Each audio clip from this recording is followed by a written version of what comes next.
come to him were suffering from mental problems. और जो 50% ऐसे लोग थे जो मेंटल प्रॉब्लम से नहीं सफर कर रहे थे, तो उनकी जो प्रॉब्लम्स 25% ऐसे थे जो मेंटल प्रॉब्लम से तो नहीं सफर कर रहे थे, पर 25% of them were having physical problems which were caused by psychological problems.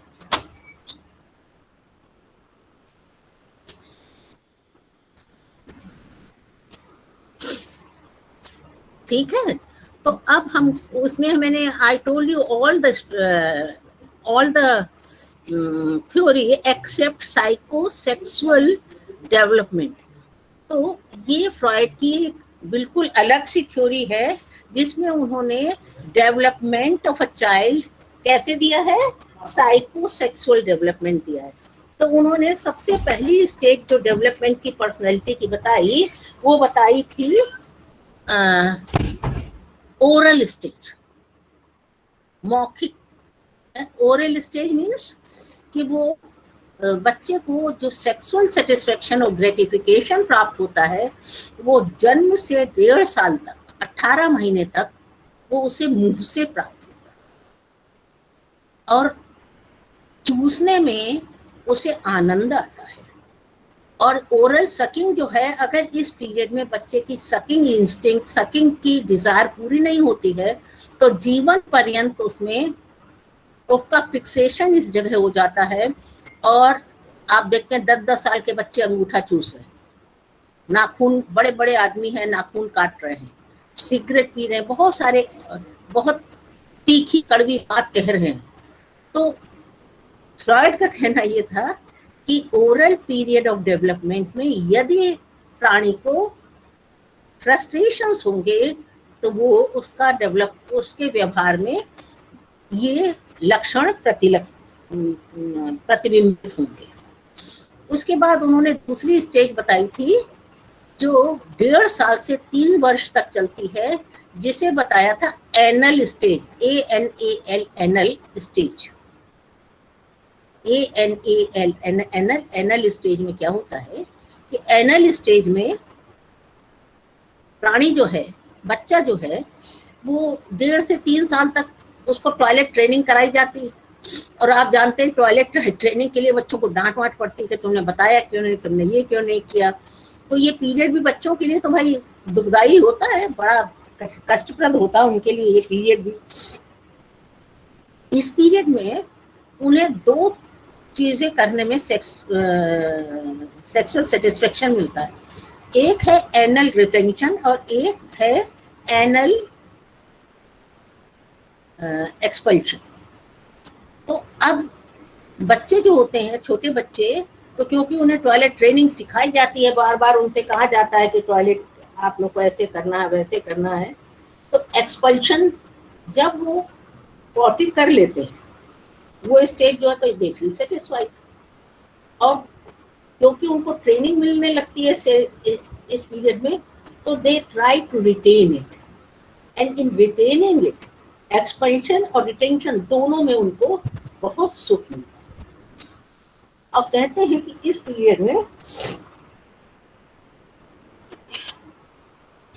Period में बच्चों को अगर फिक्सेशन हो जाए या वो सेटिस्फाइड ना हो, तो भी उनके व्यवहार में ये फ्रस्ट्रेशन जो है उनकी लाइफ में बाद में भी दिखाई पड़ते हैं और उनके कारण व्यवहार में असामान्यता आ जाती है. उसके बाद है stage phallic stage. Phallic stage, अब बच्चा जब 3 से 6 साल तक का जो बच्चा होता है, तो उसको, अभी तक तो बच्चा था, वो उसको पता ही नहीं था कि वो लड़का है या लड़की है. सेक्स के बारे में उसे ज्यादा जानकारी नहीं थी कि वो किस सेक्स को बिलोंग करता है. पर जब ये इस स्टेज में आते हैं तो इन्हें अच्छी सी जानकारी होती है 3 से 6 साल तक में कि ये किस सेक्स को बिलोंग करते हैं. तो लड़के जो हैं लड़कियों में रुचि लेने लगते हैं इस स्टेज में, फैलिक स्टेज में, और लड़कियां जो हैं लड़कों में रुचि लेने लगती हैं. और इतना ही नहीं होता, लड़का जो है अपनी माँ से बहुत प्यार करने लगता है और लड़की जो है अपने पिता से बहुत प्यार करने लगती है। फ्रॉइड ने इसको एक पर्टिकुलर नाम दिया है। इस स्टेज में दो कॉम्प्लेक्सेस डेवलप होते हैं लड़के लड़कियों में, एक है ऑडिपस कॉम्प्लेक्स और एक है इलेक्ट्रा कॉम्प्लेक्स। और ऑडिपस जो था OEDI ऑडिपस PEOUS ऑडिपस, तो ऑडिपस एक कैरेक्टर था ग्रीक माइथोलॉजी में जो अपनी माँ को बहुत प्यार करता था और उसने देखा पिता उसकी माँ और उसके प्यार के बीच में व्यवधान डाल रहा है, तो उसने पिता को मार के अपनी माँ से शादी कर ली थी। ऐसी एक स्टोरी है ग्रीक माइथोलॉजी में। तो इसे ही कह के ये ऑडिपस कॉम्प्लेक्स बना है, boys love there mother more than their father, girls love their father more than there mother. तो ऐसे ही एक और राजकुमारी थी वहां, उसका नाम था इलेक्ट्रा, ELECTRA, इलेक्ट्रा। तो इलेक्ट्रा ने क्या किया कि अपने पिता को मरवाकर, अपनी मदर को मरवाकर अपने पिता से शादी कर ली। तो लड़कों में एक व्यवहार देखा जाता है कि वो माता को बहुत प्यार करते हैं और लड़कियों में व्यवहार देखा जाता है जो पिता को बहुत प्यार करती हैं। ये फैलिक स्टेज से चालू हो जाता है, इस कॉम्प्लेक्स का जन्म हो जाता है और इसको नाम दिया फ्रॉइड ने। और ये बहुत कॉमन है, हम लोग रोज मतलब रोजमर्रा की भाषा में भी ऑडिपस कॉम्प्लेक्स, इलेक्ट्रा कॉम्प्लेक्स से बोलते हैं कि जब बेटियां पिता को ज्यादा प्यार करती हैं और लड़के अपनी माता को ज्यादा प्यार करते हैं। उसके बाद आता है 7 से 12 साल का स्टेज, जिसे उसने बोला सुषुप्त अवस्था या लेटेंट स्टेज, LATENT, लेटेंट, छुपी हुई स्टेज। लेटेंट स्टेज वो स्टेज है जिसमें सेक्स की अवेयरनेस बच्चों में नहीं होती है। वो बिल्कुल, जैसे पहले था कि लड़के लड़की में इंटरेस्ट ले रहे हैं, 6 साल तक लड़की लड़के में इंटरेस्ट ले रही है, आपस में एक दूसरे को पसंद कर रहा, अब बिल्कुल अलग हो जाता है। अब 7 साल से 12 साल तक लड़कियां लड़कियों में खेलना चाहती हैं, लड़के लड़कों में खेलना चाहते हैं। और जनरली लड़के बड़े शान से कहते हैं मैं लड़कियों के साथ नहीं खेलता, लड़कियां बहुत शान से कहती हैं मैं लड़कों को नहीं खिलाती। ये एक सुषुप्त अवस्था है, जब उनके अंदर जो सेक्स अर्ज है वो सोई हुई अवस्था में रहती है। आपने एक कहानी भी सुनी होगी, एक राजकुमारी थी, तो वो शायद स्नो गर्ल था, क्या था मुझे याद नहीं आ रहा है, पहले सोचे नहीं कि आपको ये कहानी सुनाएंगे, अब सुनाने लगे तो याद नहीं आ रहा है। शायद स्नो गर्ल करके कहानी थी जिसमें 7 साल की अवस्था में वो एक राजकुमारी सो जाती है, वो जब 12 साल की होती है तब एक राजकुमार आके उसको किस करता है। Ma'am sleeping beauty. Sleeping beauty, हाँ मैम। मुझे याद ही नहीं था, मैं स्नो गर्ल कह रही थी। मैं खुद ही सोची थी कि 1 मिनट तो सोच लेते हैं, मुझे पता ही नहीं होता मैं यहाँ क्या बोलने लगूंगी, थोड़ा सा सोच लेती तो कहानी सही से बताती। तो the sleeping beauty was awake. That means the sex urge which was latent in her suddenly उस एज पे फिर से स्टार्ट हो जाती है। और 12 वर्ष की अवस्था में जो प्यूबर्टी की भी स्टेज है ऑलमोस्ट, तो उसमें लड़कियां लड़कों में और लड़के लड़कियों में रुचि लेने लगते हैं। और फैलिक स्टेज में क्या करते हैं, ये लेटेंट में क्या करते हैं, लड़कियां माँ को ज्यादा मानने लगती हैं और लड़के पिता को ज्यादा मानने लगते हैं। बट जब वो लेटेंसी स्टेज पार करते हैं और उसे जेनिटल स्टेज बोला गया है, तो वो 12 वर्ष से ऑनवर्ड्स तो उनमें अपोजिट सेक्स के लिए इंटरेस्ट आ जाता है। ऑडिपस और इलेक्ट्रा कॉम्प्लेक्स जो है इनका प्रबल हो जाता है। और ये जो psycho sexual development of personality है, ये फ्रॉइड की थ्योरी है। फ्रॉइड ने बहुत सारी ऐसी बातें कही हैं जिनको हम काट नहीं सकते, पर फ्रॉइड की भी बहुत आलोचना होती है because he has given too much emphasis on sex. मैंने एक 6 महीने के बच्चे से लेके, मतलब हुए बच्चे से लेके लास्ट एज तक वो उसने यही माना है कि sexual frustrations are the cause are the root cause of all mental illness, और जो हमारा इनएडिक्वेट इनएप्रोप्रिएट व्यवहार होता है उसका कारण यही। तो इसकी आलोचना इसलिए भी की जाती है कि इसमें सेक्स को इम्पोर्टेंस दी गई। दूसरी आलोचना इसकी इसलिए की जाती है कि फ्रॉइड ये मानते थे कि व्यक्तित्व का विकास 5 साल में पूरा हो जाता है और उसके बाद खाली मतलब स्ट्रक्चर पूरा खड़ा होता है, डेवलपमेंट चाहे बाद में हो। मतलब पूरी पर्सनैलिटी का स्ट्रक्चर 5 साल यानी इन 3 स्टेजेस के अंदर ही हो जाता है। कौन सी stage? Oral stage, anal stage and Phallic Phallic stage, phallic stage, हाँ उसके phallic बाद latent stage, लेटेंट, और उसके फिर बाद है genital stage। genital stage। तो अब आप लोगों ने इनकी थ्योरी पढ़ी, आप कितने से सहमत है कितने असहमत है मुझे नहीं मालूम, लेकिन पूरी ईमानदारी से मैंने इस थ्योरी को बताने की कोशिश की है। इसके अलावा लोग इनकी आलोचना इसलिए भी करते हैं फ्रॉइड की कि इन्होंने कहते हैं कि इन्होंने हमेशा रोगियों का उपचार किया, अडल्ट रोगियों का उपचार किया। इन्होंने बच्चों के बारे में इतनी अथॉरिटेटिवली कैसे लिख दिया? साइकोलॉजी इज अ साइंस, तो इन्होंने बच्चों पर कौन सी स्टडी की जिससे ये इन्होंने निकाल लिया निष्कर्ष? तो क्वेश्चन करते हैं। कुछ लोगों का कहना ये है कि फ्रॉइड की थ्योरी जो है good history but bad science है। एक अच्छा इतिहास तो है कि कहानी से लिख दी, लेकिन उसके ऊपर पीछे साइंटिफिक फैक्ट्स कम है, because science is based on predictions. Freud has not made any prediction कि ऐसे ही होगा, ना तो उसने कोई प्रिडिक्शन किए, ना कोई इसने स्टैटिस्टिकल एनालिसिस प्रस्तुत की, ना उसने कोई अपने ऐसे साइंटिफिक पैरामीटर्स पे अपने रिजल्ट वेरीफाई किए। सो दे से it the criticism of this theory is that it is a good history but a bad science। तो समझ में आया? अब ऐसे एक थ्योरी है और ऐसी बहुत सारी थ्योरीज हैं। या तो आप अपने पास जो सिंह साहब का है ना उसमें देख लीजिए कौन सी थ्योरी और करानी मैं करा दूं, लेकिन मैं अपनी तरफ से नहीं समझ पा रही हूँ। इतनी थ्योरीज है, किसको छू। और जैसे यही है फ्रॉइड की थ्योरी है, अनलेस मैं आपको कॉन्शियस अनकॉन्शियस ना बताऊं, ईड ईगो सुपर ईगो ना बताऊं, साइकोसेक्सुअल डेवलपमेंट ना बताऊं, तो आप कैसे कर लोगे? अभी तो बहुत इसमें बताना है। डिफेंस मैकेनिज्म रह गया जो इनकी थ्योरी में, वो क्योंकि आपका आगे चैप्टर है उसमें डिफेंस मैकेनिज्म है।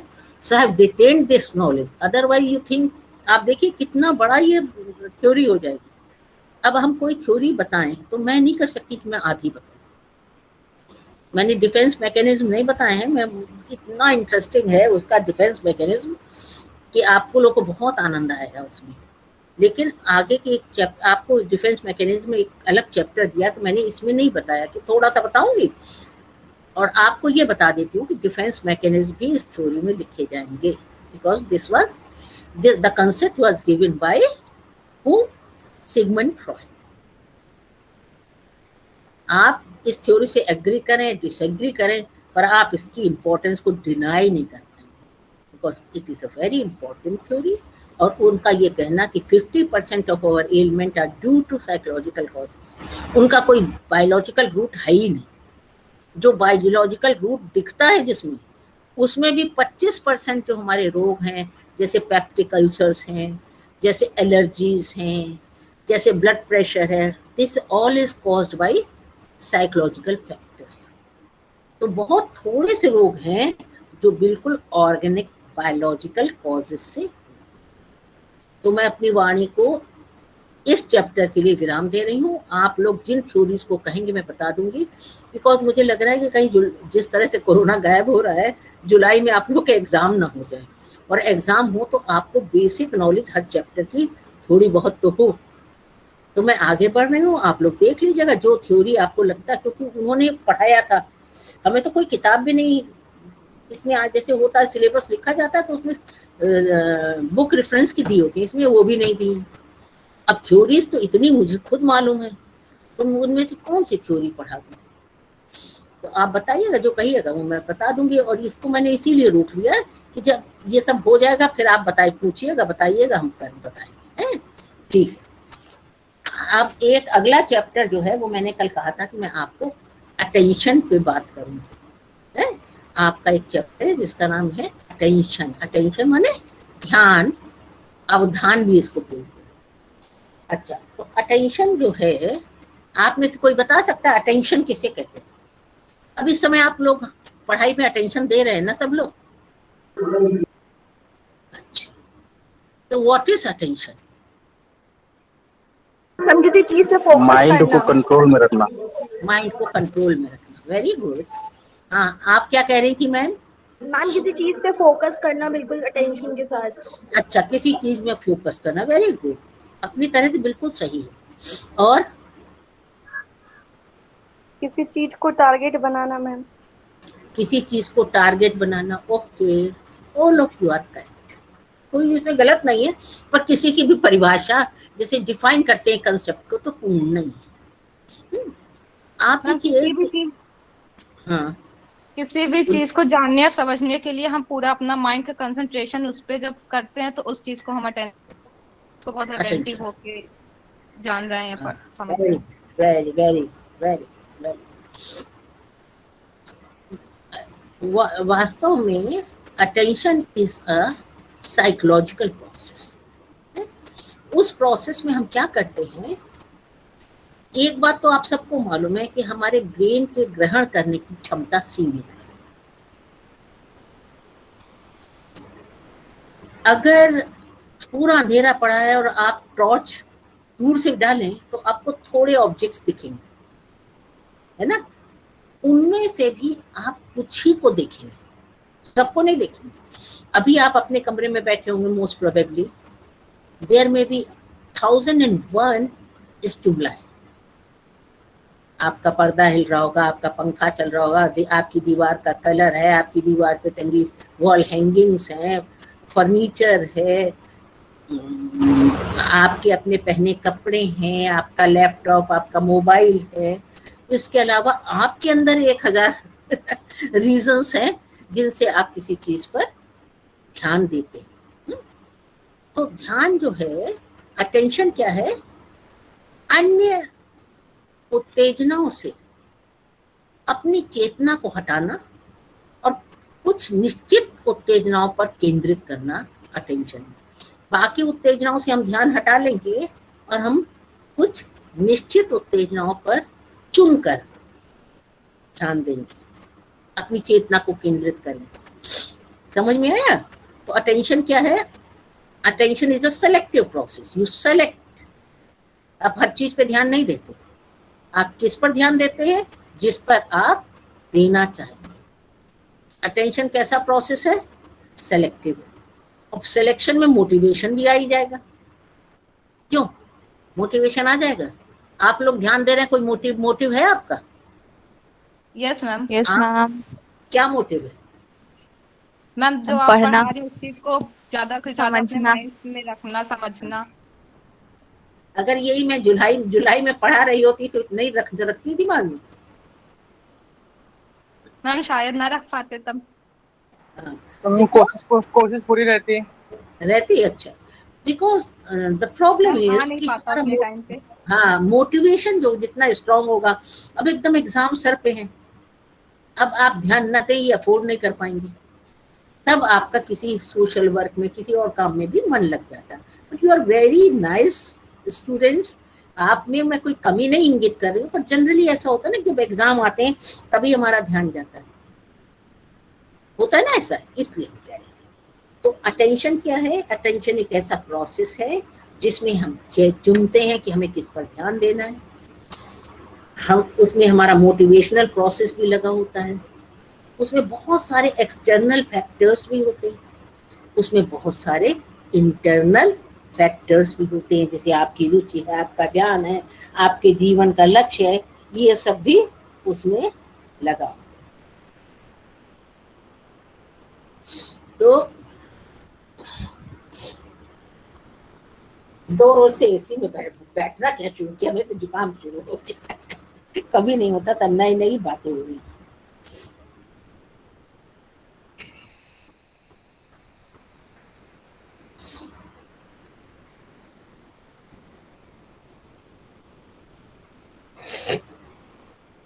ठीक है, तो अटेंशन में आप ये भी देखते होंगे कि अटेंशन सेलेक्टिव है, अटेंशन मोटिवेशन पे बेस्ड है, अटेंशन ट्रांजिट मतलब क्षणिक भी है। एक्सक्यूज मी,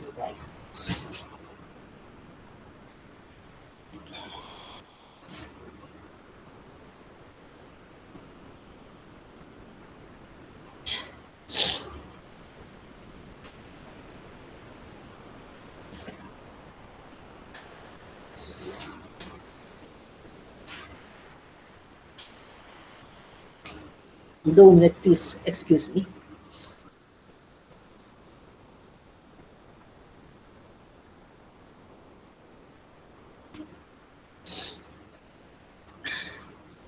तो अटेंशन वही रिपीट, वही घूम रहे हैं रिकॉर्ड। सेलेक्टिव है, अटेंशन मोटिवेशन होता है इसमें। अटेंशन में हमारी अलर्टनेस भी होती है, हम अलर्ट होते हैं। अटेंशन में हम अपनी कॉन्शियसनेस को फोकस करते हैं। अटेंशन ये नहीं होता कि आप एक पर्टिकुलर एक ही ऑब्जेक्ट पे दें, अटेंशन आप कुछ चुनी हुई उत्तेजनाओं पे दे सकते हैं।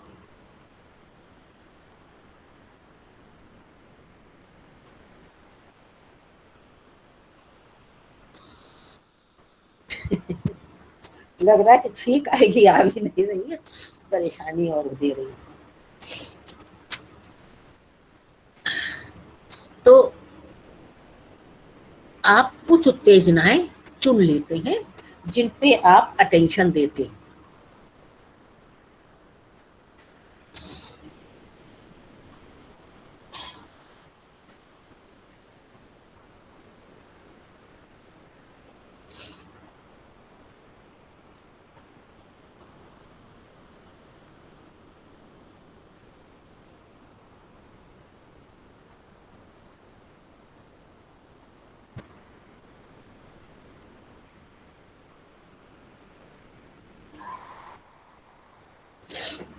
चलिए, डेफिनेशन आप लोग को बुक्स में मिल जाएंगी।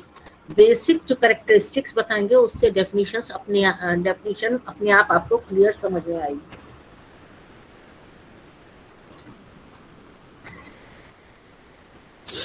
अटेंशन सेलेक्टिव होती है।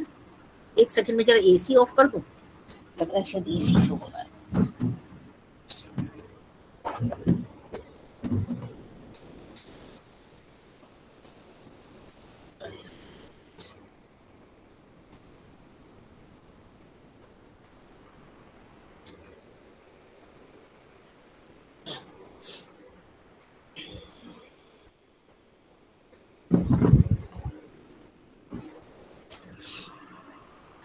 हाँ, तो अटेंशन जो है वो एक कॉग्निटिव प्रोसेस है। कॉग्निटिव जिससे आपको ज्ञान मिलता है ना, ये कॉग्निटिव प्रोसेस है। एक ये मोटिवेशनल प्रोसेस है। इसमें आप अपनी कॉन्शियसनेस को फोकस करते हैं। इसमें अटेंशन की एक और कैरेक्टरिस्टिक है, वो है ये बहुत चंचल होती है। जिस आप एक बात पे कंसंट्रेट करते हैं तो दूसरी पर दिमाग चला जाता है, दूसरी पे करते हैं तीसरी पे चला जाता है। इसके अलावा अटेंशन जो है वो सब्जेक्टिव भी होती है। अब आप लोग अगर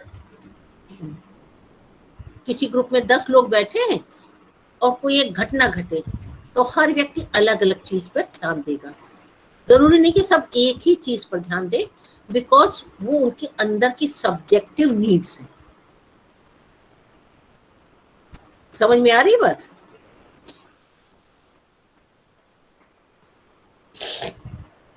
अच्छा,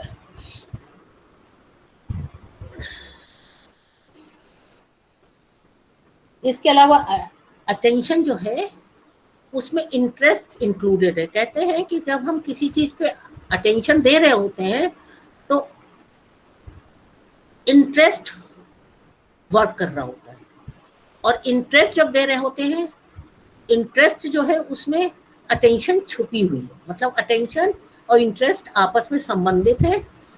इंटरेस्ट जहाँ है वहाँ अटेंशन लेटेंट है, और जब हम अटेंशन दे रहे हैं तो इंटरेस्ट इन एक्शन है। कोई इसमें बहुत बड़ी बात नहीं है। इसके अलावा अटेंशन देने के कई कारण होते हैं, जैसे सब्जेक्टिव कारण है कि हमें हमारा एम, हमारा इंटरेस्ट, हमारे मोटिव्स, हर एक के मोटिव भी एक नहीं होते। और अटेंशन दो प्रकार की होती है, एक है वॉलेंटरी अटेंशन, दूसरी है इनवॉलेंटरी अटेंशन। वॉलेंटरी अटेंशन वो अटेंशन होती है जब हम जानकर किसी चीज पर अपना ध्यान फोकस करते हैं, कॉन्शियसली उस पर फोकस करते हैं, हम चाहते हैं कि हम उस चीज पर ध्यान दें, तब हम ध्यान देते हैं। और इनवॉलेंटरी अटेंशन वो है जब हम नहीं चाहते, व्यवधान के रूप में हमारा ध्यान आकर्षित करते हैं। आप जहाँ भी पढ़ रहे हैं, अगर कोई आके आपके कमरे में बैठ जाए या आपसे बात करने लगे तो आपका ध्यान उसकी ओर चला जाएगा। डोर बेल बज जाए, फोन बज जाए, तो आपका ध्यान उसमें जाएगा। अच्छा,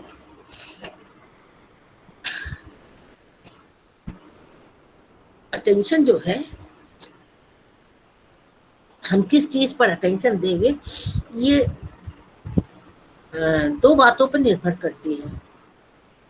एक वो फैक्टर्स है जो बाहरी है, जो ऑब्जेक्ट या स्टिमुलस के गुण होते हैं, जिनके कारण हम उनको पर अटेंशन देने को बाध्य हो जाते हैं। दूसरा है इंटरनल फैक्टर्स। आपको भीड़ में कोई बहुत धीमे से आवाज दे, आपका नाम पुकारे, सबसे सामने मेरे आ रहा रंजीत मौर्य, अगर कोई सबसे किसी भीड़ में धीरे से रंजीत कहे, आपको सुनाई पड़ जाता है ना? क्यों? Because of your internal factors. आई बात समझ में? आपका नाम पुकारे आकृति जी, तो भीड़ में चाहे कितना शोर हो, पर अगर वो आपका नाम पुकार रहा है तो आप उस पर ध्यान देंगे। तो हम किस चीज पर ध्यान देंगे, ये इस बात पर निर्भर करता है कि उस उत्तेजना की क्या क्वालिटीज है, वो के बाह्य रूप, गुण, तीव्रता इत्यादि का प्रभाव पड़ता है, और हमारे आंतरिक मन स्थिति का भी उस पर प्रभाव पड़ता है। सबसे पहले नेचर ऑफ स्टिमुलस। आप लोगों ने देखा है, आपने रेडियो भी सुनते हैं, आप टीवी भी देखते, आप अखबार भी पढ़ते। कौन सा माध्यम आपको सबसे प्रभावशाली लगता है, जिस पर आपका ध्यान सबसे पहले जाता है, बताइए। Ma'am TV. हम टीवी। हाँ, टीवी के बाद रेडियो। रेडियो। Ma'am mobile.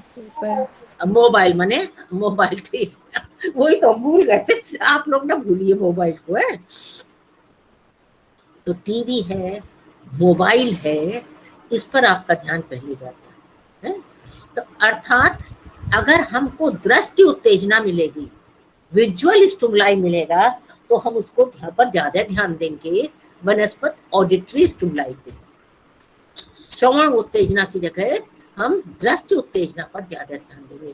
परंतु जब दृष्टि और श्रवण दोनों मिला दी जाती है तो सर्वाधिक ध्यान जाता है मोबाइल एंड टीवी दोनों से।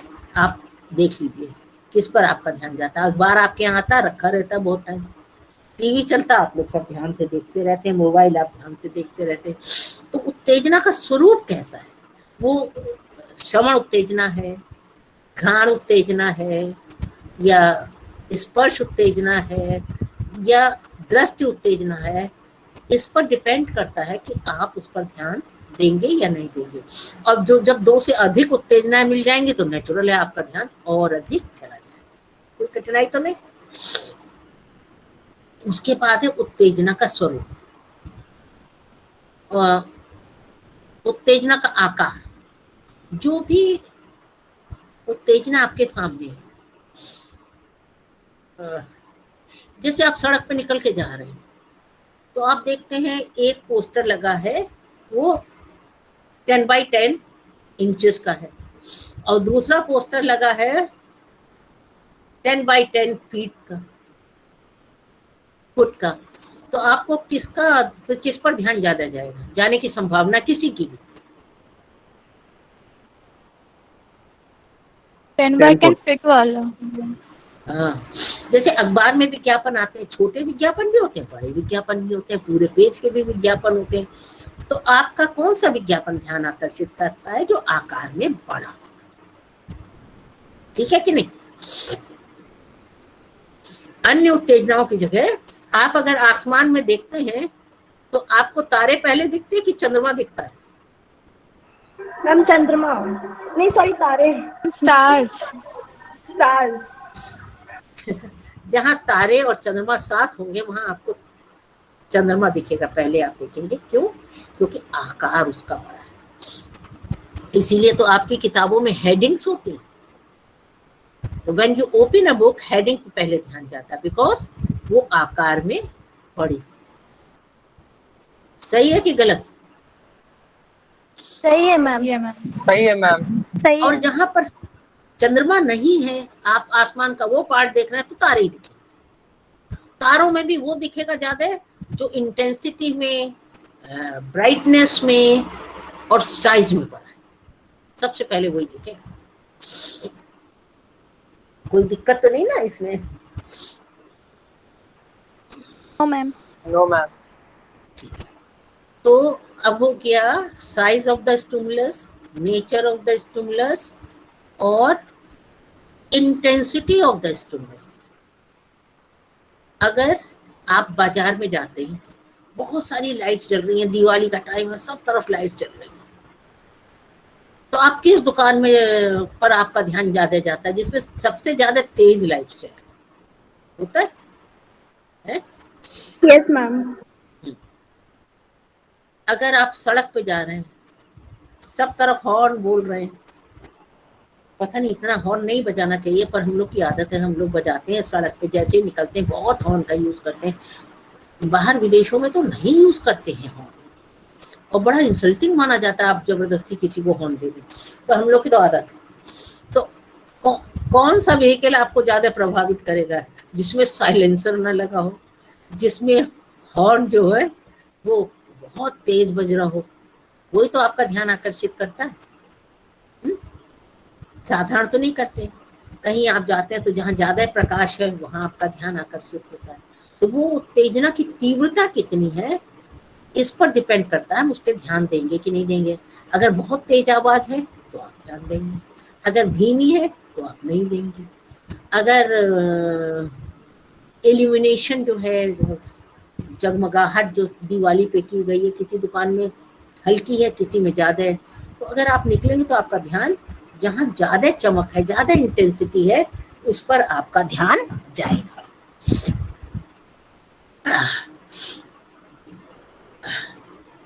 उसके बाद है मूवमेंट ऑफ द स्टिमुलस। अगर मान लीजिए आपके ग्रुप में आप लोग फ्री टाइम में 8-10 लड़के लड़कियां बैठे हैं और सब आराम से बात कर रहे हैं, एकदम से उसमें से एक उठकर चलने लगती है, सबका ध्यान किस पे जाता है? हम जो जाने लगता है। जोड़ कर चल दिया मैम। हाँ, जोड़ के चल दिया ना, बिकॉज ऑफ द मूवमेंट आपका ध्यान उस पे जाएगा। सब गाड़ियां पार्किंग में खड़ी हैं, सब पर ध्यान जाता नहीं। The car which is moving, parking से हट रही है, या तो पार्किंग में आ रही है या पार्किंग से जा रही है, उस पर ध्यान जाता है ना? है? तो पार्किंग, हाँ, तो वो उत्तेजनाएं जो मूविंग होती है हमारे ध्यान को आकर्षित करती है। इसीलिए आप देखिए दिवाली में जब सजावट होती है तो लाइट जलती बुझती है, उनसे एक फॉल्स इंप्रेशन आता है मूवमेंट का, तो वो हमें ज्यादा प्रभावित करते हैं। आप बहुत से फोटोग्राफ देखेंगे जिसमें विज्ञापन होते हैं जिसमें मूवमेंट दिखाते हैं, लड़कियां एक पैर उठाए हैं और एक रखने वाली। तो the movements attract our attention. इसके अलावा contrast of stimuli, contrast of stimuli भी आपका ध्यान आकर्षित करते हैं। जैसे कि आप देखते हैं अखबार में जो खबरें छपती हैं तो कैसे छपती हैं?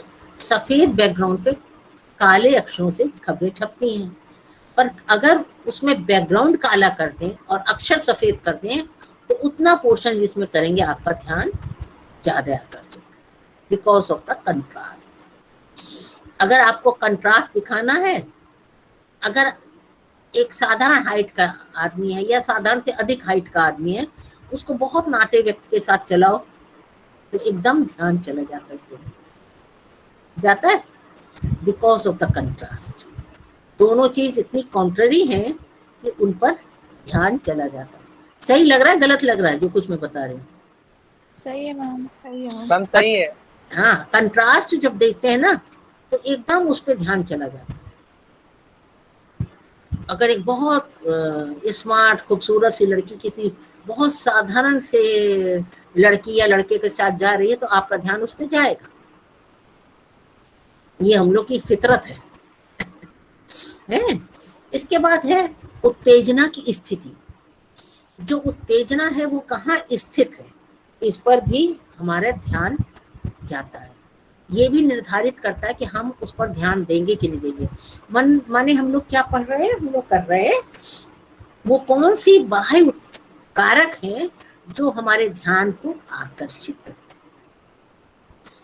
तो उत्तेजना की स्थिति भी ध्यान को आकर्षित करती है। शायद आप लोग को मालूम हो कि अखबार में फर्स्ट पेज पे दिए गए विज्ञापन की कीमत अलग होती है, अपर हाफ में दिए गए विज्ञापन की कीमत अधिक होती है, लोअर हाफ में दिए गए विज्ञापन की कीमत अलग। तो लोकेशन ऑफ द स्टिमुलस ये निश्चित करता है कि उस पे अधिकांश लोग ध्यान देंगे कि नहीं देंगे। और विज्ञापन दिया जाता है लोगों के ध्यान देने के लिए। अगर विज्ञापन ऐसा दिया जाए जिस पर ध्यान न दिया जाए दे पाए तो, मैं देखती हूँ कि एक कंपनी बाग है ना, फूल बाग के पास वाला, तो उसमें बड़ा सा एक पिलर सा लगा, ऊपर कुछ उन्होंने लिख रखा है। पहले तो मैंने पढ़ा था, मुझे याद नहीं उसमें मैंने क्या पढ़ा था, क्या था वो। तो इतने ऊपर वो विज्ञापन, जब आप सर पूरा ऐसे कर दे तब भी न दिखे सड़क पे चलते। पर वही विज्ञापन जो आपके आंख के लेवल में बोर्ड लगे हुए हैं, न्यून साइन लगे हैं, वो आपका ध्यान आकर्षित करते हैं। आंख के लेवल से बहुत ऊपर बहुत नीचे के जो विज्ञापन है आपका ध्यान आकर्षित नहीं कर सकते। अभी आप लोग स्क्रीन देख रहे होंगे, मैं भी स्क्रीन देख रही हूँ। तो जो सेंटर पे है, जो ऊपर है, वो फोटो आपको आसानी से आपका ध्यान आकर्षित करती है। जो नीचे है या किनारे पे है वो आसानी से ध्यान आकर्षित नहीं करते। ठीक है, स्थिति का भी प्रभाव पड़ता है, आइसोलेशन ऑफ स्टिमुलस का भी प्रभाव पड़ता है। पहले मुझे याद है मैंने एक चेरी ब्लॉसम का विज्ञापन देखा था, तो उसमें उन्होंने क्या किया, पूरा एक मैगजीन का पूरा पेज लिया और इतनी छोटी सी चेरी ब्लॉसम, क्या है, शू क्रीम है ना, ब्लैक जूते की क्रीम है, तो चेरी ब्लॉसम का इतनी सी डिब्बी बनाई, पूरा पेज लिया, उस पेज को उन्होंने कलर किया और ब्लैक डिब्बी चेरी ब्लॉसम की बनाई और उसमें बस लिखा था चेरी ब्लॉसम, बहुत ज्यादा कुछ नहीं लिखा था, पर पूरे पेज में एक छोटी सी डिब्बी। तो बिकॉज ऑफ आइसोलेशन, हिंदी में इसे बोलते हैं विविक्तता का नियम। तो विविक्तता के कारण, अलग होने के कारण सबका ध्यान आकर्षित करते हैं। आप रोज अपने डे टू डे लाइफ में देखिए, अगर आप क्लास में सब लोग एक जगह बैठे, एक लड़का या लड़की 6 रो छोड़ के एक कोने पे बैठा है, तो सबका ध्यान उस पर जाएगा।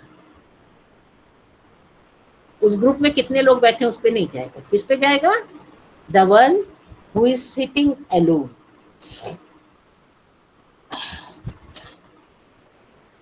इसके अलावा और क्या है,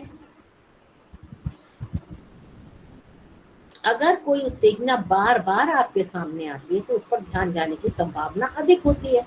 इसीलिए आप देखते हैं एक विज्ञापन कितना महंगा होता है और उस विज्ञापन को कितनी बार वो रिपीट करते हैं। हर बार रिपीटिशन का they have to pay cost, but then to they repeat because the repetition of the stimulus ensures कि प्राणी या कस्टमर उस पर ध्यान देगा। ये तो कोई नई बात नहीं। अब मैं ये बता रही हूँ, इसको अगर मैं 1 घंटा तक बताती ना तो बिल्कुल दिमाग में बैठ ही जाएगा, आपके ध्यान में आ ही जाएगा है। तो ड्यूरेशन ऑफ द स्टिमुलस, कितनी देर तक वो रहता है, उससे आपका ध्यान आकर्षित वो डिटर्मिनेंट है अटेंशन का। हम लोग क्या पढ़ रहे हैं कि how it is determined that on what stimulus we will pay attention. क्या चीजें हैं जो निश्चित करती हैं कि किसी उत्तेजना पर हम ध्यान देंगे। बाहरी चीजें, बाहरी डिटर्मिनेंट्स, एक्सटर्नल डिटर्मिनेंट्स है ये। तो ये हो गया। दूसरी बात है रिपीटिशन, तो समझ में आया, कोई इसमें बहुत बड़ी रॉकेट साइंस नहीं, बहुत सरल सरल है, पॉइंट्स बस याद कर लीजिए, लिखते चले जाइएगा। फिर है परिवर्तनशीलता। आप देखते हैं एक विज्ञापन बनता है, कितने पैसे लग के बनता है, और जल्दी से वो विज्ञापन हटा के फिर दूसरा आ जाता है, फिर तीसरा आ जाता है, फिर चौथा आ जाता है ना। तो उसी चीज के विज्ञापन के लिए भाषा बदल देते हैं, फोटोग्राफ बदल देते हैं, मॉडल बदल देते हैं, बिकॉज परिवर्तनशीलता हमारे ध्यान को आकर्षित करती है। इसके अलावा नूतनता, नवीनता, नॉवेल्टी, नूतनता, नवीनता, ये अगर उत्तेजना में है तो ये भी हमारे ध्यान को आकर्षित करती है। नवीनता कैसे ध्यान को आकर्षित करती है? अब सब लोग विज्ञापन ऐसे दे रहे हैं, अखबार में दे रहे हैं। एक ने विज्ञापन के लिए बड़ा बैलून बना दिया, एक ने विज्ञापन के लिए बहुत सारी टी शर्ट्स बंटवा दी, और सड़क पे जो निकल रहा उस टी शर्ट पे वो उनका मोनोग्राम या प्रचार का की सामग्री है। तो जैसे जितनी नवीन तरीके से, हमारे बचपन में एक और भी विज्ञापन का तरीका था कि जैसे बच्चों के खिलौने नहीं होते लकड़ी के, तो लकड़ी के बड़े से स्ट्रक्चर में हीरो हीरोइन जिसका भी उन्हें विज्ञापन करना होता था उनकी फोटो वोटो लग जाती थी और स्लोगन्स लग जाते थे, और 3 पहिए होते थे, एक आगे का पहिया, 2 पीछे के पहिए, और 2 आदमी लेके उन पहियों को चलाते हुए सड़क पे जाते थे, तो सब लोग देखते थे। आप अब भी देखते हैं कितने विज्ञापन है जिसमें बड़े बड़े बैलून ऊपर उड़ा दिए जाते हैं, उसमें विज्ञापन जिस चीज का होता है उसका trademark, trade name and message लिखी होती है। ठीक है, तो ये भी ध्यान आकर्षित करता है। इसके अलावा और क्या ध्यान आकर्षित कर सकता है? कुछ आप लोग भी बताओ भाई, मैं एक आध चीज। मैम कभी कभी ऐसा भी होता है ना कि किसी चीज का एडवर्टाइजमेंट करने के लिए उस चीज को इतनी फास्टली बोल जाते हैं कि इंसान उस चीज को सुनने या देखने लगते हैं। जैसे पान मसाले का आता है, मूवी देखते टाइम उसमें तुरंत बोल देते हैं पान मसाला स्वास्थ्य के लिए हानिकारक है। उस पर भी तो लोग अटेंड होते, तुरंत ध्यान देते हैं, अच्छा इन्होंने क्या बोला। मैं वो भी तो अटेंशन ही हुआ। वो भी अटेंशन है, वो इनवॉलेंटरी अटेंशन है, वो है अनैच्छिक ध्यान। देना तो नहीं चाहते थे, देना तो पिक्चर पे ध्यान देना चाहते थे, हाँ वो बीच में आ गया तो उस पर भी ध्यान देना पड़ा। ये हो गया अनैच्छिक ध्यान। और क्या फैक्टर्स हैं, एक्सटर्नल फैक्टर्स, जो ये डिसाइड करते हैं हम किसी उत्तेजना पर ध्यान देंगे कि नहीं देंगे? लोकेशन, ड्यूरेशन, ये सब तो हो गया है, मेरे ख्याल से सभी हो गए। उसके बाद आ जाइए, ये सब एक्सटर्नल फैक्टर्स हैं जो हमारा ध्यान किसी वस्तु पर ले जाते हैं। मैंने पहले भी आपको बताया था कि हमारा स्पैन ऑफ एप्रीहेंशन, उत्तेजनाओं को ग्रहण करने की शक्ति ब्रेन की सीमित है। अगर आप बहुत सारी उत्तेजनाएं देंगे तो वो उन्हें ग्रहण नहीं कर पाएंगे, सारी को नहीं कर पाएंगे, कुछ को कर पाएंगे। अच्छा, तो ये सब बाह्य कारक हैं, अगर ये उपस्थित हैं तो निश्चित है कि हमारा ध्यान उस तरफ जाएगा। पर इन कारकों के अतिरिक्त भी बहुत सारे आंतरिक कारक हैं जो हमारे ध्यान को आकर्षित करते हैं। जैसे बताइए भाई। इंटरेस्ट। हाँ, इंटरेस्ट है। अगर आपका गाने में इंटरेस्ट है, दूर कोई गाना बज रहा है, क्लास भी चल रहा है, तब भी आपका ध्यान क्लास में नहीं जाएगा, उस गाने में चला जाएगा। आपका पेंटिंग में इंटरेस्ट है तो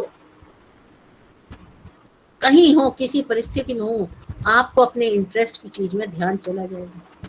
मुझे साइकोलॉजिकल बिहेवियर ऑब्जर्व करने का बड़ा शौक है। मैं किसी के यहाँ जाऊंगी, कहीं जाऊंगी, तो कैसे वो लोग आपस में बात करें, मदर फादर का, बच्चों का बिहेवियर एक दूसरे के प्रति कैसा, मेरा ध्यान उस पर जरूर जाएगा। कहीं जाए ना जाए, उस पर जरूर चला जाएगा। मुझे बड़ी हंसी आती है जब माएँ यही नहीं समझती कि वो क्या कर रही हैं। अगर एक बच्चा शाई है तो उसके सामने ही कहेंगे ये तो बड़ा शर्मीला है, उसको बुलाती हूँ, उससे आप बात करिए, उसको मैं बात करती हूँ ना बच्चों से, मुझे अच्छा लगता है। तो ये तो बहुत शर्मीला, ये बोलेगा ही नहीं, मैं उसको बुलाती हूँ, उससे बात करिए। I feel so bad for the child. कह कुछ नहीं सकती, आई एम अ गेस्ट। लेकिन अगर मैं बच्चे से बात कर रही हूँ, बच्चा हिम्मत करके बोलने की कोशिश कर रहा है, अगर पेरेंट्स ऐसे बोलते हैं तो कितना खराब बात है। तो मुझे इंटरेस्ट है ऐसे व्यवहार में, तो मेरा ध्यान फौरन ऐसी चीजों पे चला जाता है। क्यों ऐसा इन्होंने किया, ऐसे नहीं करना चाहिए। तो जहाँ हमारा इंटरेस्ट होता है वहाँ हमारा ध्यान जाता है। मैंने अभी आपको बताया था कि interest is latent attention and attention is interest in action. जब इंटरेस्ट क्रियाशील हो जाता है तो वो अटेंशन हो जाती है। जब इंटरेस्ट अटेंशन लेटेंट होती है, छुपी हुई होती है, तो वो इंटरेस्ट बन जाती है।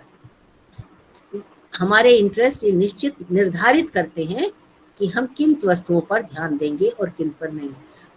जिनको समसामयिक विषयों पर पढ़ने की आदत है, जिन्हें राजनीतिक विश्लेषण पसंद है, जिन्हें करंट अफेयर्स, पॉलिटिकल अफेयर्स जानने की इच्छा होती है। आप देखिए टीवी का रिमोट पकड़ते ही घर का हर मेंबर अपनी इंटरेस्ट का चैनल लगा लेते हैं। बच्चे अपना लगा लेते हैं, जिनको न्यूज़ में इंटरेस्ट है वो न्यूज़ वाला लगा लेते हैं, जिनको सोशल ड्रामा पसंद है वो उसको लगा लेते हैं। तो इंटरेस्ट जो हमारा है, हम उसी तरफ अपना ध्यान केंद्रित है ना। फिर इंटरेस्ट के अलावा हमारी नीड्स हैं, कुछ हमारी ज़रूरतें हैं। तो वो चीज़ें जो हमारी ज़रूरतें पूरी करती है उस पर हम ध्यान दे देते हैं।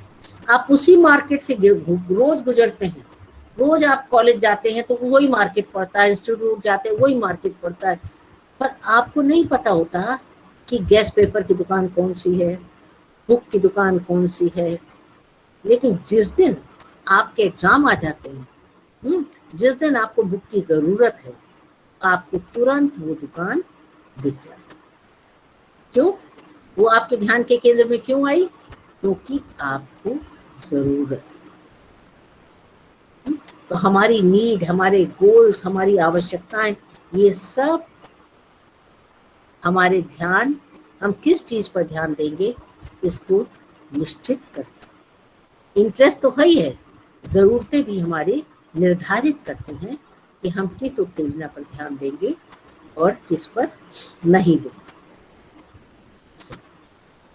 इसके अलावा हमारे बहुत से अनकॉन्शियस मोटिव्स होते हैं, अचेतन मन की बड़ी इच्छाएं होती हैं, जिनकी हमें जानकारी भी नहीं होती, हम उन पर ध्यान देते हैं। अनकॉन्शियस मोटिव्स का एक एग्जांपल है, पता नहीं उतना फिट बैठे ना बैठे।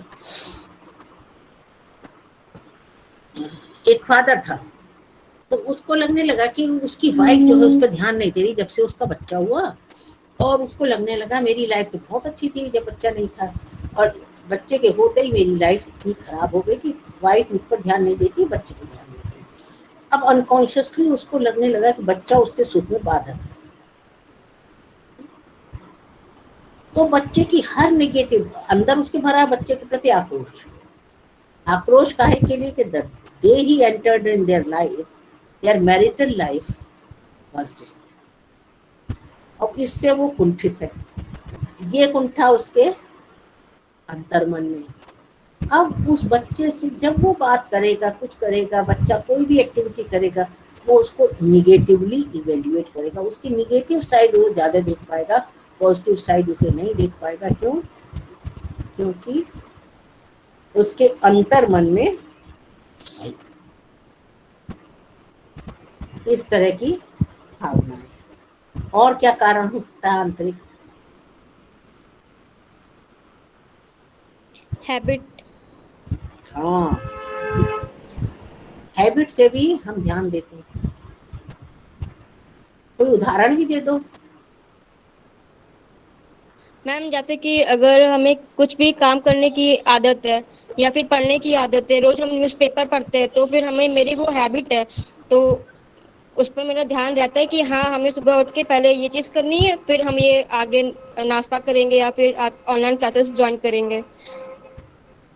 तो ठीक है, अगर अखबार पढ़ने की आदत है तो जैसी आदतें होती हैं, अब जिसकी शराब की आदत है, जिसकी चाय की आदत है, जिसकी पढ़ने की आदत है, जिसकी जिम की आदत है, जिसकी एक्सरसाइज की आदत है, जिसके मेडिटेशन की आदत है ना, तो उसका ध्यान इन बातों पर जाएगा, दूसरे का तो नहीं जाएगा, क्योंकि उसकी आदत नहीं। आदत हैज अ फोर्स। हैबिट जो है ना, जैसे न्यूटन ने बताया था ना कि पृथ्वी में ग्रेविटेशनल फोर्स, चुंबकीय शक्ति है जो वस्तुओं को जमीन की ओर खींचती है। उसी तरह मुझे लगता है हैबिट हैज गॉट फोर्स, जो हमें अपनी ओर खींचती है, हम उसकी ओर ध्यान देंगे वो निश्चित करती है, तो हैबिट है।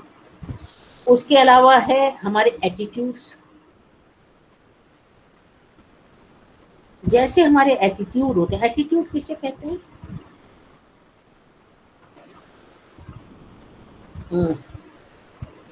हमारे अंदर के डिस्पोजिशंस, हमारे अंदर का वो स्तर जो ये निश्चित करता है कि नई उत्तेजना के प्रति हम कैसे प्रतिक्रिया करेंगे, किसी उत्तेजना के प्रति हम कैसे प्रतिक्रिया करेंगे, ये हमारे एटीट्यूड पूर्व निर्धारित होते हैं।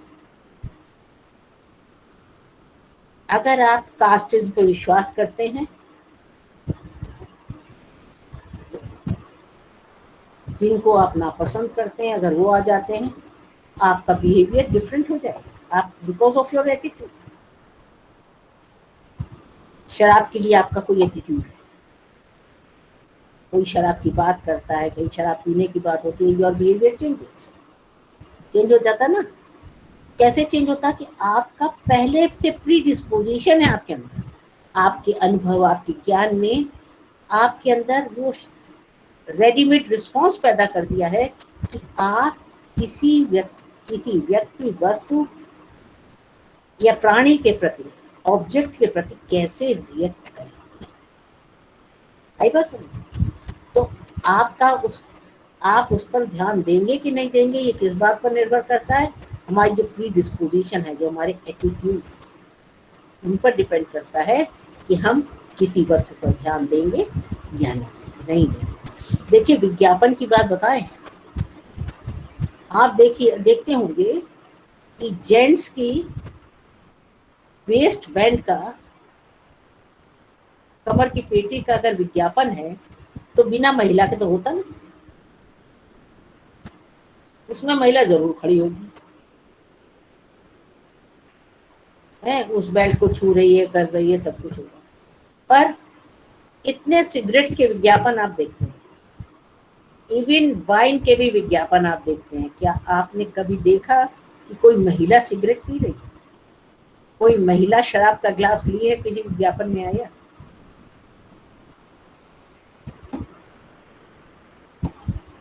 सोचिए क्यों नहीं है, क्या कारण?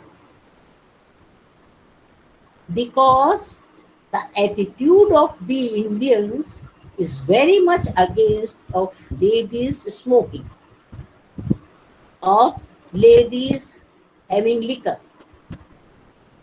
तो वो ग्लास, मतलब एक लेडी शराब पी रही हो, कह रही कि आई एम रिलीव्ड, ऐसा कभी नहीं दिखेगा।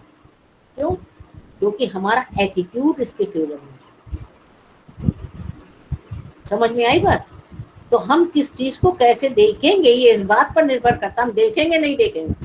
अगर ये ऐसे विज्ञापन बना देना तो वो विज्ञापन जो है उनका सजेशन कोई फॉलो नहीं करेगा, वो विज्ञापन का नेगेटिव इफेक्ट होगा। Because attitudes are predispositions which decide कि हम उस चीज को कैसे लेंगे। आपको अब मैंने कहा तो आपको आश्चर्य हो रहा कि आपने कभी सिगरेट के विज्ञापन में देखा कि कोई महिला सिगरेट पी रही? मैम नहीं देखे। कोई ऐसा विज्ञापन देखा जिसमें महिला ग्लास लेके खड़ी? No, क्यों नहीं देखे? Because these thing will not attract positively, और कोई विज्ञापन दाता मूर्ख नहीं है जो लोगों के एटीट्यूड समझे बिना अपना विज्ञापन दे दे। A lot of money, a lot of effort is involve in an advertisement. समझ में आ रहा है? तो एटीट्यूड जो है वो हमारी प्री डिस्पोजिशन से हम कैसे रिएक्ट करेंगे। जब हमें एक सोसाइटी, एक कल्चर में मालूम है कि इस चीज को पॉजिटिवली नहीं लिया जाएगा, तो कोई विज्ञापन दाता वैसा विज्ञापन नहीं देता है जो एटीट्यूड्स के अलग हो। और बताइए और क्या कर सकते हैं, और क्या होते हैं factors internal? Ma'am past experience. Past experience भी हमारा ध्यान आकर्षित है। Yes ma'am. जैसे कि मान लीजिए आपने कभी सफर किया और रात में कोई व्यक्ति गुस्सा था, वो साफा बांधे था और उसने लोगों का सामान उठा के ले गया। अब आपका एक एक्सपीरियंस हो गया। अब वैसा कोई व्यक्ति, आप ट्रेन में सफर करें, रात में कोई घुसे, आपका ध्यान उस पर जाएगा नहीं? अगर उस आकृति का है, उस तरह से ड्रेसअप है, तो आपका ध्यान उस पर जाएगा और दूसरे का नहीं जाएगा, because he has got no experience. अब कितने लोग हैं जो फोन पे बेवकूफ बनते अपनी पूरी लाइफ की सेविंग्स उड़ जाती है उनकी, बिकॉज वो पहचान नहीं पाते कि जो फोन आ रहे हैं उनके ओटीपी मांगने वाले और ये सब, तो वो किस लिए आ रहे है ना। तो उनका ध्यान उनके 420 पे नहीं जाता है और वो विश्वास में चले जाते हैं। और अगर आपको अनुभव है पहले, तो आप उस अनुभव से लाभ उठाएंगे और आप उस पर ध्यान नहीं देंगे।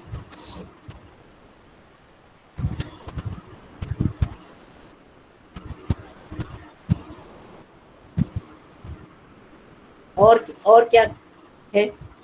Ma'am emotion. अच्छा, हमारे इंटरनल जो फैक्टर्स हैं, वो जो सब्जेक्टिव फैक्टर्स हैं जिनसे हम ध्यान देते हैं, उनमें इमोशंस भी आते हैं। तो जितने पॉजिटिव इमोशंस हैं उन पर हम ज़्यादा ध्यान देंगे, नेगेटिव इमोशंस पर ध्यान नहीं देंगे। आप देखिए ना, हर विज्ञापन में ऐसे भी तो दे सकते हैं कि अगर आप लाइजोल नहीं यूज करेंगे तो आपके यहाँ ये डेड बॉडीज पड़ी, ऐसा हो जाएगा। नहीं देते, because this is negative suggestion. वो इमोशन, कौन से इमोशन देते हैं? हैप्पी वाले इमोशन देते हैं। कभी रोते हुए देखा है किसी को? विज्ञापन दे रहा, जब भी विज्ञापन देंगे हंसते हुए, मुस्कुराते हुए, खुश होते हुए, हमेशा एक स्टेटस वाले लोगों से विज्ञापन दिलाएंगे जिनके सजेशन की वैल्यू है ना। तो emotion plays an important role, क्योंकि हम लोग generally by nature we are hedonistic, हम प्लेजर सीकिंग लोग होते हैं, हम सुख चाहते हैं। तो एनीथिंग विच इज पेनफुल हम उसको अवॉइड करेंगे। तो हम कोई ऐसी उत्तेजना भी क्यों ग्रहण करेंगे जिसमें कि दुख। तो emotions play an important role. और आप देखते हैं कि इमोशंस को कैसे एक्सप्लॉइट करते हैं। फादर एंड डॉटर के बीच का बॉन्ड जो है उसको कैसे, मदर एंड डॉटर के बीच में, एनिमल एंड मालिक के बीच में क्या जो बॉन्ड होता है, उसको कैसे वो ध्यान आकर्षित करने के लिए यूज करते हैं। और बताइए मैम रूल्स है? रूल्स समझ में नहीं आया? रूल्स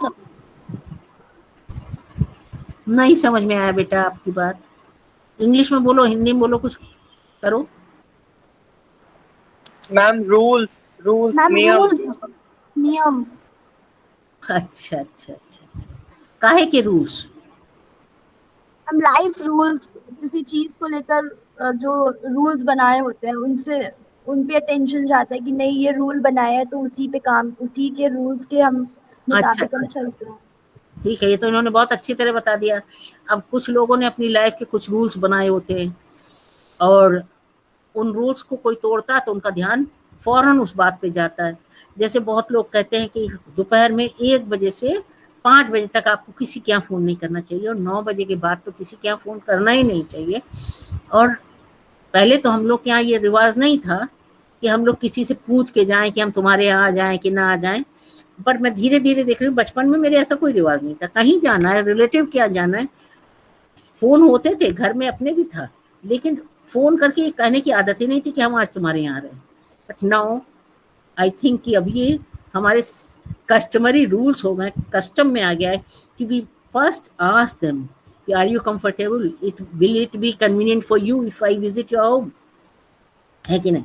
तो ये रूल्स हैं। अब जैसे सड़क पे चलने के रूल्स हैं, क्लास में बैठने के रूल्स हैं, ड्रेसअप होने के रूल्स हैं, तो anyone who breaks the rules उस पर हमारा ध्यान चला जाता है। ये आंतरिक में आएगा।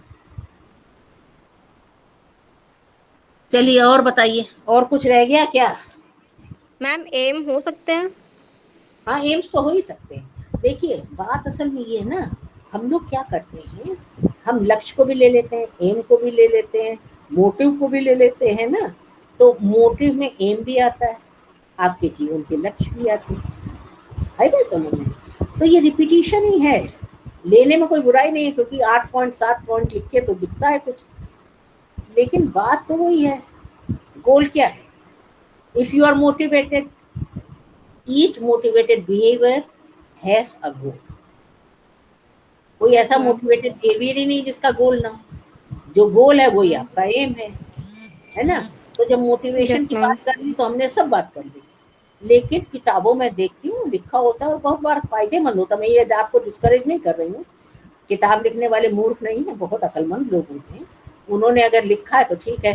पर मैं आप क्योंकि बेसिक्स लेके चलती हूँ, तो बेसिक में जब आपने मोटिवेशन की बात की तो आपने सारी बात कर है।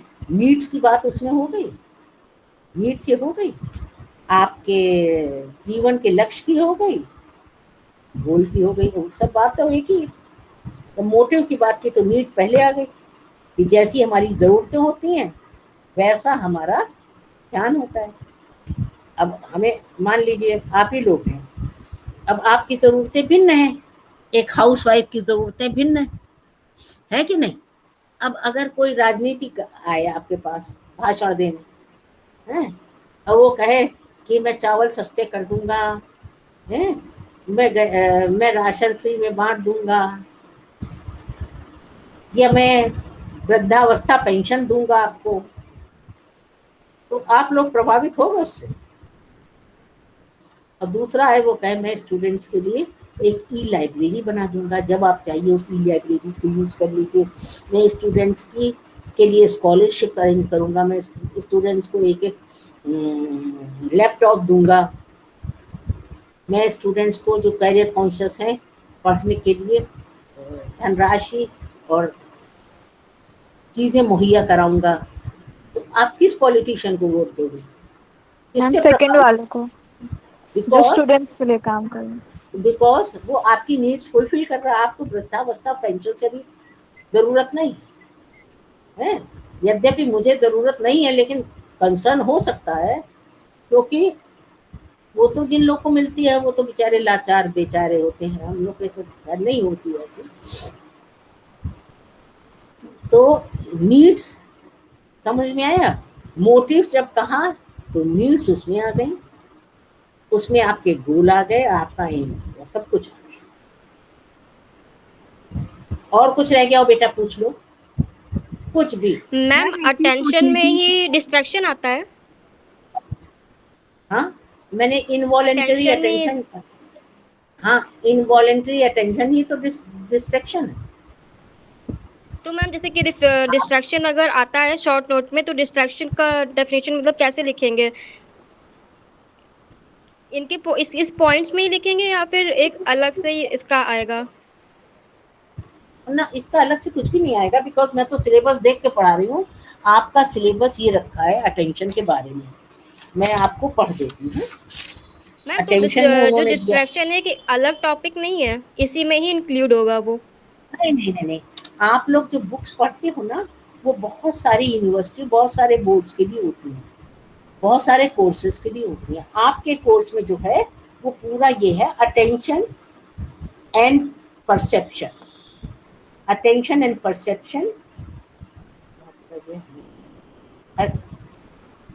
Attention and perception, nature of attention, factors determining attention. तो नेचर ऑफ अटेंशन में मैंने बताया था कॉग्निटिव प्रोसेस है, मैंने बताया था मोटिवेशनल प्रोसेस है, सेलेक्टिव प्रोसेस है, अटेंशन ट्रांजिटरी होती है, क्षणिक होती है, जल्दी चली जाती है। अटेंशन दो तरह की होती है, वॉलंटरी, बहुत सारी पुस्तकों में डिस्ट्रैक्शन कैसे होता है, डिस्ट्रैक्शन कैसे दूर करें, ये भी डिस्कस किया हुआ है। और यहाँ सिलेबस पूरा नहीं हो रहा तो एक्स्ट्रा पढ़ाने का तो कोई टाइम ही नहीं है। और इस मतलब मैं कभी भी क्लास में आउट ऑफ सिलेबस पढ़ाती नहीं और सिलेबस छोड़ती नहीं। जो एक डिसेबिलिटी छोड़ा है वो आप लोग अपने में देखिएगा, जो आपका 15वां है मेंटल डेफिशिएंसी वाला, उसमें लर्निंग डिसेबिलिटी है। मैंने इसलिए छोड़ा था, वहां डिटेल में बता देंगे, यह मैं बता। ऐसे मैं पूरा सिलेबस देख के ही, हमेशा आदत है, पढ़ती भी थी मैं सिलेबस देख के, मैं बिना सिलेबस पढ़ नहीं सकती। जैसे लोग किताब से पढ़ लेते हैं, मैं हमेशा सिलेबस देखती थी, सिलेबस के अकॉर्डिंगली पढ़ती थी। बिकॉज किताब में बहुत सारे ऐसे चैप्टर्स होते हैं जो आपके सिलेबस में है ही नहीं, तो पढ़ के फायदा क्या? जरूरत का पढ़ो नहीं, बिना जरूरत का पढ़ के बैठ जाओ। तो इसमें बस यही है कि characteristics of attention, determinants of attention, तो कौन से फैक्टर्स हैं जो निर्धारित करते हैं कि हम किसी वस्तु पर ध्यान देंगे या नहीं देंगे, वो हमने आपके कर दिया। आपका टाइम हो गया, आप लोग का लंच भी ओवर हो गया। तो कल आप लोग इस टाइम आएंगे क्या? परसेप्शन करा दूंगी मैं। मैम करा दीजिएगा। ठीक है, कल आप लोग परसेप्शन, जिसके पास बुक्स हैं थोड़ा सा पढ़ के आइएगा तो आपको परसेप्शन का आइडिया हो जाएगा। अगर आप थोड़ा पढ़े होते हैं तो आपका क्लास में बहुत इंटरेस्ट होता है। Okay ma'am